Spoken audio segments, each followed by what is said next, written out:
Our sages tell us this, that wherever the Creator strikes, that is the place that we need to heal the most. And usually it comes in the form of challenges, turbulent time, a time of trouble, a time of chaos, a time of feud and conflict.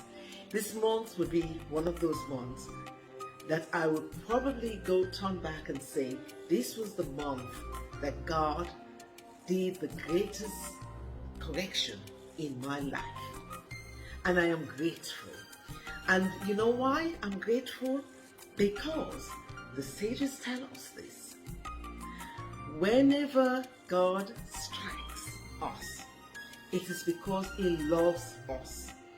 And very often, we have a choice to accept the correction or continue to fight and fight a system that we can never